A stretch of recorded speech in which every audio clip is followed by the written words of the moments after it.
Bismillahirrahmanirrahim. Assalamualaikum warahmatullahi wabarakatuh.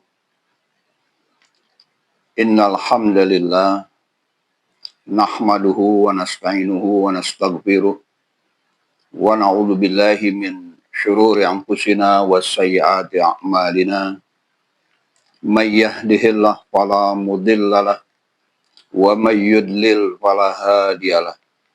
Asyhadu an la ilaha illallah wahdahu la syarikalah wa asyhadu anna Muhammadan abduhu wa rasuluh. Para pemirsa yang saya hormati, saya muliakan. Pembahasan kita kali ini adalah kita akan berbicara tentang Syiah. Tetapi harap diingat, kita membicarakan Syiah ini bukan untuk memperkeruh suasana, bukan. Tetapi agar kita tidak mengikuti sesuatu tanpa ilmu. Tugas kita adalah belajar dan berpegang pada dalil yang kuat. Karena pada akhirnya kita semua akan berdiri sendirian di hadapan Allah Subhanahu wa Ta'ala. Kita tidak akan ikut campur tentang peperangan-peperangan yang sekarang sedang terjadi yang melibatkan negara Iran. Kita hanya ingin berbicara tentang ilmu. Timbul pertanyaan, Syiah ini apa? Dan ternyata banyak di antara kita yang tidak memahami perbedaan antara Syiah dengan Sunni. Kita insya Allah disebut Sunni. Dan perbedaannya luar biasa. Bahkan saya berikan judul itu, Syiah PS Islam. Loh, kenapa begitu? Apakah Syiah bukan Islam? Silakan nanti para pemirsa yang menyimpulkan. Mari kita lihat. Perbedaan yang pertama. Kita, orang-orang Sunni, beriman kepada 6 rukun iman. Beriman kepada Allah, kepada malaikat, kepada kitab, kepada rasul, kepada hari kiamat, kepada qada-qadar. Itu kita. Kita beriman kepada 6 rukun iman. Adapun Syiah beriman hanya kepada 5 rukun iman. Sudah berbeda. Dan itu pun 5-nya banyak perbedaan. Apa kata mereka? Yang pertama tauhid. Yang kedua nubuah atau kenabian. Yang ketiga imamah. Yang keempat keadilan. Yang kelima al-ma'ad kiamah. Itu menurut tokoh mereka sendiri. Salah seorangnya tokoh Syiah bernama Syekh Al-Muntaziri. Di dalam kitabnya Minal Mabda Ilal Ma'ad, Al-Muntaziri pengarangnya. Apa kata beliau? Usuluddin khamsatun. Usuluddin, prinsip iman itu ada 5, kata dia. Yaitu at-tauhid, tauhid. Yang kedua, al-adalu, keadilan. Yang ketiga, an-nubuwah, kenabian. Yang keempat, al-imamah. Yang kelima, al-ma'ad, kiamat. Bisa kita lihat. Mereka Syiah tidak sama dengan kita Sunni. Dan ini pondasi. Karena ini rukun iman. Perbedaan yang kedua. Kita bisa lihat dari rukun Islam mereka. Kalau kita rukun Islam, kita meyakini ada 5. Kita sudah hafal. Nah, rukun Islam dalam Syiah pun sama, ada 5. Tapi lagi-lagi berbeda. Apa kata mereka? Yang pertama sholat. Yang kedua puasa. Yang ketiga zakat. Yang keempat haji. Sama itu ya. Tapi yang kelima, wilayah. Mereka tidak mencantumkan syahadat. Ini pondasi luar biasa. Urgen, penting luar biasa. Mereka tidak menyantumkan. Jadi syahadat menurut mereka bukan rukun Islam versi Syiah. Mana buktinya? Di dalam Usul Al-Kafi, salah satu kitab rujukan utama dalam Syiah dinyatakan, An Abi Ja'far, dari Abu Ja'far, qala Bunyal Islamu al-khamsin, sama dengan hadis kita. Dibangun Islam atas 5 dasar. Apa lanjutannya? Ala sholah, sholat. Waz zakah, zakat. Was saum, puasa. Wal hajj, haji. Apa yang terakhir kata mereka? Al wilayah, wilayah. Mereka tidak menyantumkan syahadat.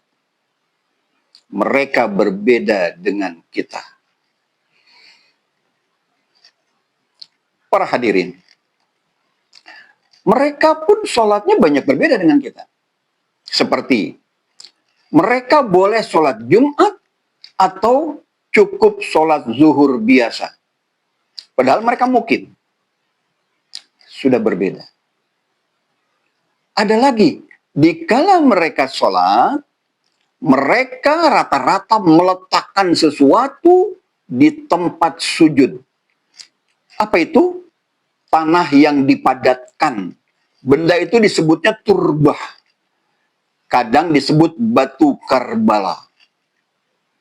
Sering dikaitkan dengan kota suci mereka, Karbala. Sebuah perbedaan luar biasa.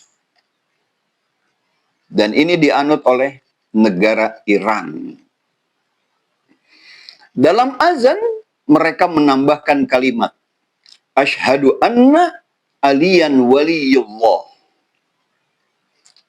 Kalimat itu tidak pernah ada dalam hadis dari Nabi Muhammad Sallallahu Alaihi Wasallam.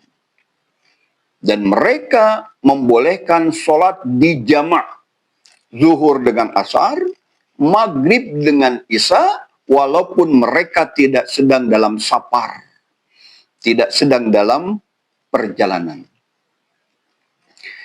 Perbedaan berikutnya adalah sumber rujukan, sumber ajaran.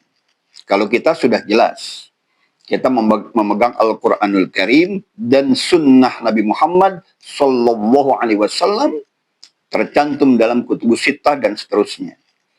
Syiah tidak. Mereka memang merujuk kepada Al-Quran, iya.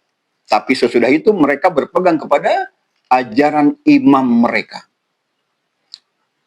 Dan bahkan ada di antara mereka yang menganggap Al-Quran sudah tidak lengkap dan mengalami perubahan. Yang paling juga fundamental, para hadirin, Syiah sering merendahkan dan mengkapirkan para sahabat. Bagaimana batin kita? Apa kita tidak sakit mendengar Siti Aisyah radhiyallahu anha, istri Nabi besar kita, Nabi Muhammad Sallallahu Alaihi Wasallam, dituduh berzina. Mereka juga berani mengatakan bahwa Sayyidina Abu Bakar Siddiq radhiyallahu an, Umar bin Khattab radhiyallahu an, bukan muslim. Mereka sebut kafir. Astagfirullahaladzim. Inna lillahi wa inna ilaihi rajiun. Apa perbedaan berikutnya? Mereka melegalkan nikah mut'ah. Nikah sementara waktu. Di negeri mereka disebutnya sireh. Ini diakui secara hukum. Menurut hukum perdata Iran. Resmi dibolehkan. Walaupun sekarang banyak diprotes oleh orang-orang Iran, kalangan muda yang terdidik. Ada hal lain yang mereka, ini yang sulit buat kita, mereka melakukan taqiyah. Apa itu? Menyembunyikan identitas. Jika sekiranya ini tidak pas, maka mereka ada sesuatu yang berbahaya buat mereka, maka mereka tidak ingin memperlihatkannya kepada kita. Sulit jadinya kita. Ada di mana mereka, kita tidak tahu. Dan mereka membolehkan latum, yaitu pencambukan diri. Jadi badan tuh dilukai. Mereka bilang duka cita Husain. Innalillahi. Hadirin, marilah kita sikapi perbedaan ini dengan hati tenang, pikiran juga tenang, hati juga tidak panas. Kita sikapi dengan ilmu. Kita boleh bersimpati, boleh, kepada umat Islam. Tapi kita harus lihat siapa mereka. Hati-hati, karena jika kita keterusan, dikhawatirkan kita telah merusak ajaran Islam. Jika ini kebenaran datangnya dari Allah, jika ini kesalahan datangnya dari kehilapan dan kebodohan saya, astagfirullahaladzim, subhanakallahumma wa bihamdika, asyhadu an la ilaha illa anta, astagfiruka wa atubu ilaik. Assalamualaikum warahmatullahi wabarakatuh.